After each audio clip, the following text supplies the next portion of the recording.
Assalamualaikum warahmatullahi wabarakatuh. Perkenalkan, kami dari kelompok 6 yang akan mempresentasikan hasil kerja dari kelompok kami, yakni naskah akademik mengenai hak asasi manusia. Sebelumnya saya akan memperkenalkan anggota dari kelompok ini, yakni yang pertama, Ade Yulia Putri dengan NIM 12610320288.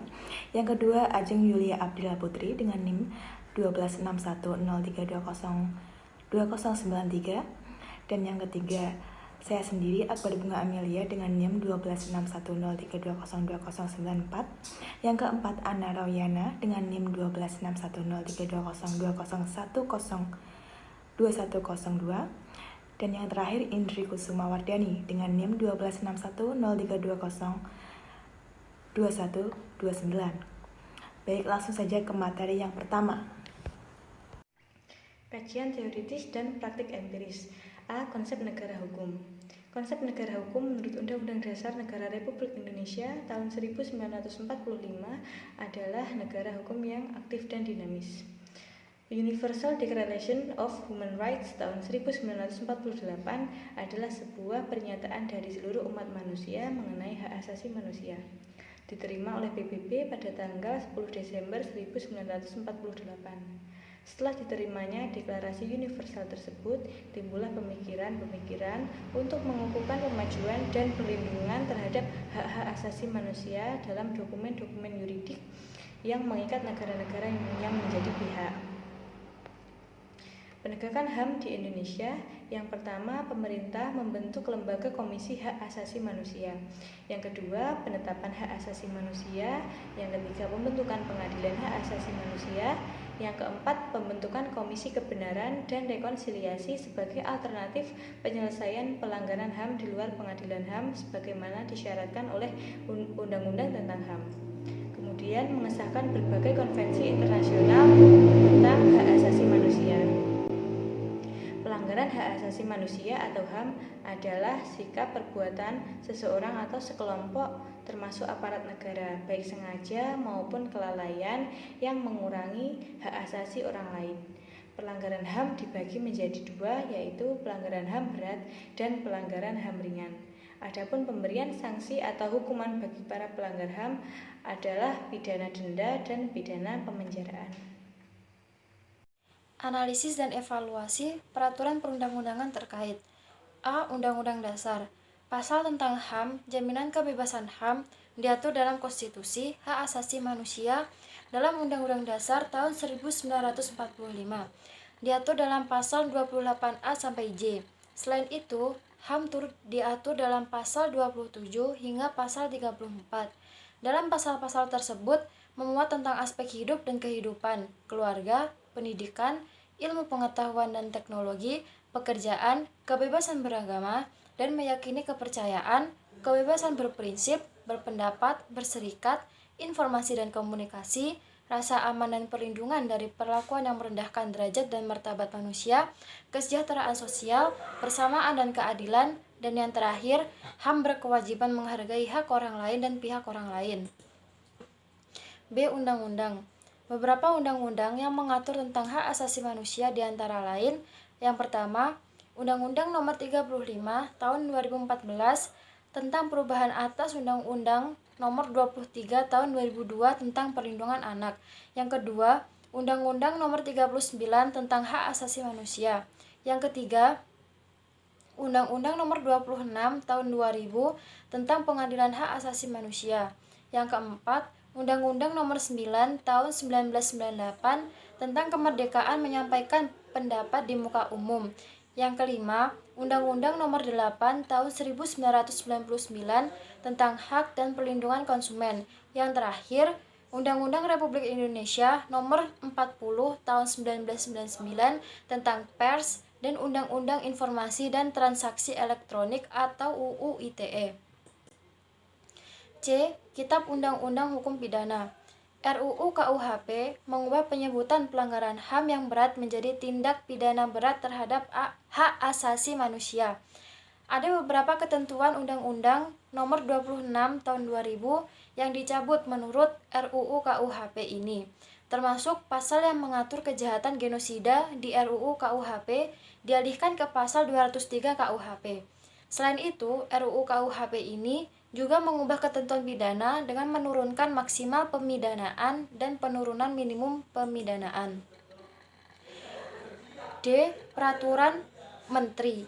Terdapat beberapa yang berisi tentang hak asasi manusia, di antaranya yaitu yang pertama, Peraturan Menteri Hukum dan Hak Asasi Manusia Nomor 12 Tahun 2021 tentang perubahan atas Peraturan Menteri Hukum dan Hak Asasi Manusia. A. Landasan filosofis. Setiap manusia sudah memiliki hak-hak yang melekat pada dirinya sejak lahir yang diberikan oleh Tuhan Yang Maha Esa dan tidak dapat keberadaannya dihapus oleh siapapun tanpa terkecuali. Sifatnya yang dasar dan pokok menyebabkan hak asasi manusia dianggap sebagai hak yang tidak dapat dicabut atau dihilangkan oleh siapapun. Bahkan, tak ada kekuasaan apapun yang memiliki keabsahan untuk mencabut hak seseorang. Hal ini berlaku untuk setiap organisasi pada tataran manapun, terutama negara dan pemerintah. Dengan demikian, negara dan pemerintah memiliki tanggung jawab untuk menghormati, melindungi, membela, serta menjamin hak setiap warga negara dan penduduknya tanpa diskriminasi. Upaya menghormati, melindungi, dan menjunjung tinggi HAM menjadi kewajiban dan tanggung jawab antara individu, pemerintah, dan negara. Manusia sebagai makhluk sosial pada hakikatnya tidak bisa hidup sendiri dalam kehidupan berbangsa dan bernegara. Setiap orang memiliki hak untuk hidup dengan keadaan rasa aman, nyaman tanpa adanya diskriminasi, kekerasan, dan penyiksaan. Namun, dilihat dari realita yang ada banyak masyarakat yang kerap kali melanggar maupun merampas hak asasi manusia orang lain. Secara teoritis, terdapat dua faktor penyebab terjadinya pelanggaran terhadap hak asasi manusia, yakni yang pertama terdapat faktor internal dan kedua faktor eksternal. Faktor internal diantaranya sikap toleransi dan tenggang rasa yang kurang, sikap egois, dan masih banyak masyarakat yang rendah kesadaran terhadap hak asasi manusia. Faktor selanjutnya yaitu faktor eksternal, yakni kurang tegasnya para aparat penegak hukum dalam menangani kasus pelanggaran hak asasi manusia di Indonesia. Dapat dikatakan bahwa penegak hukum adalah hukum yang berjalan aktif. Untuk merubah masyarakat menjadi lebih baik dan lebih patuh pada hukum, seharusnya penegak hukum lebih paham dan lebih mengimplementasikan hak asasi manusia terlebih dahulu pada dirinya sendiri. Kualitas penegak hukum yang kurang baik dan penyalahgunaan kekuasaan juga sangat berpengaruh terhadap penegakan pelanggaran hak asasi manusia. Maraknya korupsi, bahkan suap, dan tindakan-tindakan lainnya justru memperburuk kualitas penegakan hak asasi manusia di negeri ini. C. Landasan yuridis. Dalam rangka pemajuan dan perlindungan hak asasi manusia, maka perlu dibentuk Undang-Undang tentang Perubahan atas Undang-Undang Nomor 39 Tahun 1999 tentang Hak Asasi Manusia dan Undang-Undang Nomor 26 Tahun 2000 tentang Pengadilan Hak Asasi Manusia. Keduanya dinilai sudah tidak dapat mengakomodir konsep hak asasi manusia di Indonesia. Hal ini dimulai dari definisi pelanggaran hak asasi manusia yang kurang memberikan ruang pencegahan terhadap pelanggaran-pelanggaran yang telah terjadi di Indonesia. Hingga pada tidak adanya definisi justibilitas hak asasi manusia sebagai upaya perbaikan atas pelanggaran-pelanggaran yang telah terjadi di Indonesia. Mengingat hal tersebut, maka perlu disusun naskah akademik tentang perubahan atas Undang-Undang Nomor 39 Tahun 1999 tentang Hak Asasi Manusia dan Undang-Undang Nomor 26 Tahun 2000 tentang Pengadilan Hak Asasi Manusia dalam rangka pencegahan dan penyelesaian pelanggaran-pelanggaran kasus hak asasi manusia di Indonesia. Yang mana pencegahan dan penyelesaian pelanggaran tersebut adalah suatu proses yang terkait dan tidak dapat terpisahkan. Bab terakhir yakni mengenai jangkauan, arah pengaturan, dan materi rancangan undang-undang. Adanya salah satu prinsip undang-undang yang baik, yakni tercantumnya sejumlah asas yang menjadi nilai-nilai dasar dalam pencantuman sejumlah pasal dalam undang-undang. Rancangan undang-undang tentang hak asasi manusia mempunyai sejumlah asas yang berdasar pada prinsip keadilan, kemanfaatan, dan kepastian hukum. Selain itu, terdapat pula asas kemanusiaan, pengayoman, keadilan, kesamaan kedudukan di mata hukum dan pemerintahan, ketertiban dan kepastian hukum, penghargaan atas harkat dan martabat manusia, rasa aman, non-diskriminasi, dan proses hukum yang berperspektif korban. Lembaga Hak Asasi Manusia, Komnas HAM memiliki kewenangan mutlak mulai dari pelaporan, penyidikan, penyelidikan, penuntutan, dan peradilan. Lembaga Pengadilan Hak Asasi Manusia merupakan pengadilan khusus yang selanjutnya disebut dengan Pengadilan HAM yang berada dalam lingkungan peradilan umum.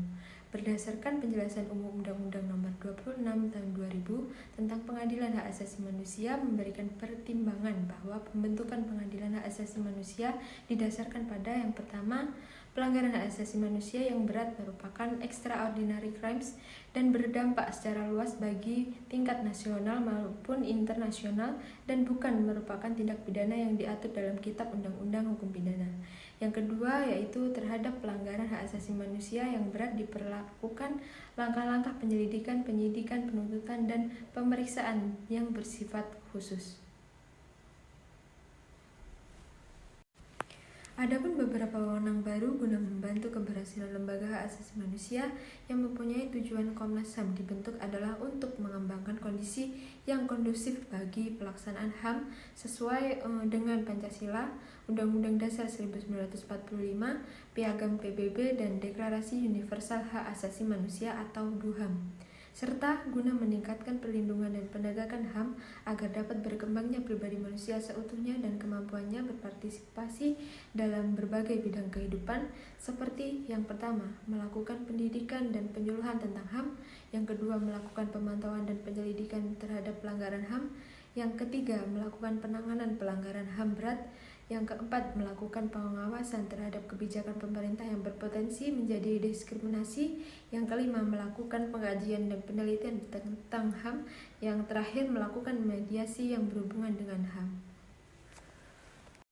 Baik, itu tadi presentasi dari kelompok kami. Ada kurang lebihnya mohon maaf dan terima kasih telah menyempatkan waktunya untuk menyimak video ini. Sekian, wassalamualaikum warahmatullahi wabarakatuh.